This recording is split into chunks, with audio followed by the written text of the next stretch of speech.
All right, man. Let's talk about the top five needs for the Lions. Going into the NFL, 2020, the 2026 NFL offseason.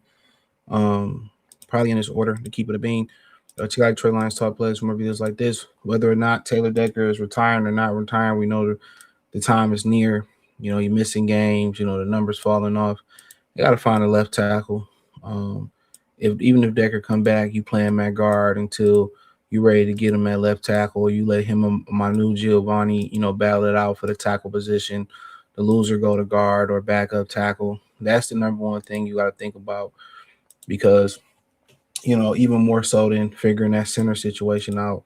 Goff's blind side is imperative that you protect that blind side because if you don't protect that blind side, that means you're going to have to really run the football and really have to, put a lot of help on that left side. And you don't want to put left on that. You don't want to put so much help on that left side. Um, you don't want to put so much help on that left side because then that limits what you can do offensively. Well, we always got a chip or we always got to keep an extra person over there. With a rookie, yeah, or a backup, yeah. But eventually, you want to be able to allow that person to stay on that left side and do their thing, regardless. Okay. So they got to figure that out, whether it's going to get a veteran and ending up the money on a veteran. Um, you know, that just has to be the topic of that has to be the first thing they have to figure out. So, you know, um, and if they can't figure that out, then that's it. This is so important to keep any quarterback, whether they get immobile or not, keeping that backside clean. No diddy. Um, so if they can figure that out, then you know what I'm saying. That's the priority number one, regardless if Decker is returning or not to the Detroit Lions. The priority is to prepare to move on. Now they did prepare with Manu Giovanni. He, would have been prepared this year, and you would have been able to assess him to see if he was ready to be the left tackle of the here and now. My Luther voice. But what we found out is, after one start, he got injured. So after one start, he was done. So we didn't even get a proper chance when Decker was out to properly assess him playing the left tackle position. Okay. So that becomes an issue. The next important position for them is to figure out, what they're gonna do at center. And this is kind of like a subsidiary to number one. Because if Tay Rattler's gonna go to center, then let's just assume he go to center. I have no problem with it. People keep, forgetting the fact that he was groomed to be a center at Georgia. Is why he got drafted last year. He was groomed to be a center at Georgia. He just never played the position in a game. So he understands the calls and the protections, and he's really good in the run game. In the passing game, I think he's so stout, he's so big and strong. He's gonna get bigger and stronger. You gotta worry about Jared Goff getting blue back in Jared Goff lap like when Dominic Raiola was center here. You ain't got to worry about that happening with him. Okay. But the thing about it is, if he ain't prepared for the audible calls, the line calls, and he crashed down and he let somebody come free, that's the problem. I don't think I don't think he has physical limit. He doesn't have physical inabilities or physical liabilities. It just become mental. Because if he don't get the line calls right, somebody else can blow it up. So I think with a year under his belt, I think moving to center, you don't have to worry about him being as long as he's healthy, you don't have to worry about him being a physical liability. That's what I like about him. You don't have to worry about him being a physical liability. You hear me? You don't have to worry about him being a physical liability. That's what I like. You don't have to worry about him being a physical liability. Mentally, there's probably some catching up that he needs to do there, but I think he'll do it. But that's a sub. That's like a sub of number one. Number two is, everybody was, they need an edge rusher. They need an interior pass rusher. They need somebody that can generate pressure up the middle. Now we may say, hey, Liam McNeil gonna be back healthy next year, and I think he'll have his footing under him. If it was a fifth, guess what? We'll all be drunk and if ain't a fifth right now. So my number one thing is they put a lot of that stock. They put a lot of that stock into Aleem McNeil to generate the pass rush, and Levi Onwuzurike to generate pass rush. He was gonna move back to that natural three technique or interior lineman position last year. Got injured. You know what I'm saying? So two of the guys that they was ready to get pass rush last year up the middle, they went out. That's what they was missing. They wasn't really missing the pressure off the edge as much as they was missing the pressure up the middle.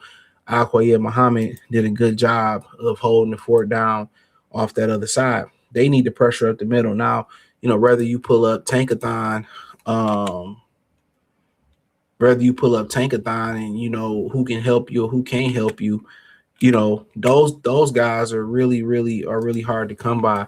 Interior pass rushers. Now, one of the things about it is Tyleik Williams. They want to do what they did for Aleem McNeil. Cut some weight, be more mobile, and turn them into a pass rusher. He may be 2 or 3 seasons away from that happening. So, realistically, you probably want to prioritize after you find the left tackle somebody that can, help the rest of those guys penetrate up the middle. You know what I'm saying? That's what they need. More than that edge rusher, the most disruptive pressure you can get is somebody rushing up the middle of that field. And that's what they're missing. So to me, right next to left tackle, that's the most important thing that they missing. And 3, yeah, another edge rusher. We definitely can agree on that. They need somebody on the edge, and you might be asking what type of guy they need on the edge. They need somebody that can run. They need to, and I hear people say, "Oh, the linebackers need to be." Their linebackers are perfectly athletic enough. What they're missing is James Pierce, who they almost drafted last year in Atlanta. Took. They're missing somebody in that front 7 who has the juice, who's a superior athlete. Now, could you get a Warren Sapp or a John Randall at that 3 technique? Yeah, that would help. But on that edge, they need somebody that can run. They need somebody that's an elite runner that can close the gap. And that's the difference between Hutchinson and Micah Parsons. Parsons' explosiveness allows him to close that gap. Now, if you get somebody that can play with that's like Hutchinson, that's perfectly fine too. But if you get somebody that got a little bit more speed, a little bit more burst, they missing that. And then, really, it's a whole rehaul behind both defensive end positions. If you lose Al-Qayyad Muhammad, who else do you have? I don't think you bring back Davenport. I don't think Brad Holmes loved Davenport. I don't think you bring back Josh Pascal. I wouldn't bring him back neither. Maybe Pat O'Connor. Let's just say, none of them come back. So really, you need about 3 or 4 more defensive ends, in general. So you need a guy that can really run. You need a guy that can really run. Then you probably need a strong defensive end like Josh Pascal, who can really be a strong front side end, stop the run, and give you a little bit of penetration. Probably need a good backup. Maybe the kid in Boise can develop into a good backup. And probably need another guy like Al-Qayyad Muhammad. That's what they need. So in reality, they need a speed. They need an edge rusher that's athletic. You see what Micah Parsons can do, and Brad Holmes understand that because he wanted to move up and draft James Pierce, and he just went right before him. So he understands. He understands that. So do I know a lot about these? I don't know none of these guys. Now you look, first thing that stand out is a kid with Ruben Bain got 9.5 sacks, 54 tackles, and it's a kid on his team, Hakeem Messidor, 63 tackles and 12.5 sacks. So, I don't know what the difference is. I'm pretty sure I'm gonna find out during the combine. But there's some guys here, it's 14.5 sacks. Guys in here with 2 sacks, and it's all types of stuff and potential, and kids from Clemson, and a couple guys from Texas Tech on here, a couple guys from Miami on here. But yeah, they gotta find somebody. They gotta find somebody who can run. They gotta find somebody that can run. And this guy's pretty much been kind of consistent across the board, other than this 9-game year. So they gotta find that position off a rip to keep it a beam, man. And so we got left tackle, subsidiary to that, center, and then we said interior second was interior pass rusher. The edge rusher, for sure. And this talks about tight ends and, They may need to get a tight end or something like that. Some people in Woodward Sports were saying that, but if I had to also, pretty look at another major need, um,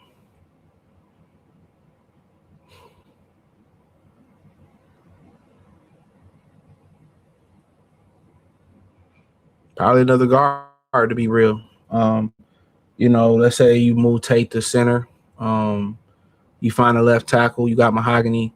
I wouldn't say at that point Miles Frazier and Manu Giovanni can battle that out. So I think another need is another really hard need for them is probably let's probably talk about corner. Um, that I would it's corner. I would say corner. Um, Corner would be another hard need for them. Um, I say that because Rackstraw, don't know what's going on with him. Terrion, your future. It's part of people that's fans, and I'm pretty sure it's people in that organization that if they had no physical connection to them, they would probably cut those guys and start off fresh. You probably would cut those guys and be done with them and rebuild that defensive back room, right? They often injured, always injured. Um, Amik probably gone. So, and realistically, DJ Reed, I have no issue with him staying. Um, but realistically, this thing is supposed to be Terrion and Rackstraw manning those two corner positions and somebody, growing to be the nickel. And the thing about the nickel back position, you lose Amik Robertson. I don't think that's a huge deal per se. But also, you don't have you may not have the benefit of leaning on Brian Burns. Burns wasn't always the fastest guy. Brian Branch, excuse me. Brian Branch wasn't always the fastest guy, in general. So now his Achilles, even though smaller guys recover better, he may not be a great athlete to cover the man-to-man coverage to help you in the nickel back position. Therefore, like I said, you go out there and you look for a corner. You probably looking for a corner who can play nickel and who also can play outside that can grow to be your starter. But in a perfect world, you would love for Rackstraw and Terrion to really lock stuff down, and DJ Reed to do what he do. But regardless, they got to bring somebody else in that can play nickel and play outside. So I probably would lean with them probably drafting a corner mid round. But cornerback is something that they got to look at. I think when you bring back Roxanne and Avante Maddox, and you got the other kid Harper, you can supplement until Brian Brent if he's not ready until Brian Branch is ready. But if you feel like Kirby also isn't going to be ready, let's just say DB in general, then you probably feel like, or Kirby might be done. You got to be realistic with yourself. Then yeah, they probably need to get a safety. You know what I'm saying? And if you feel that way, but you can't sit there and say Roxanne, Avante Maddox, Harper, two of those guys going to be our starting safety. So somewhere in the mid rounds or somewhere in that draft, you probably need to find a safety if you feel that Kirby Joseph is not going to recover.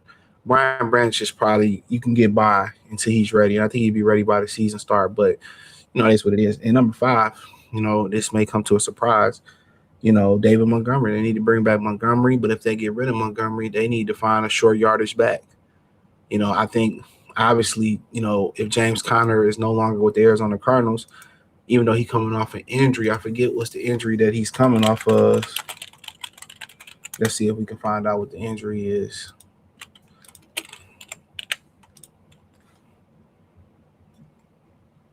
So he had a right foot ankle injury.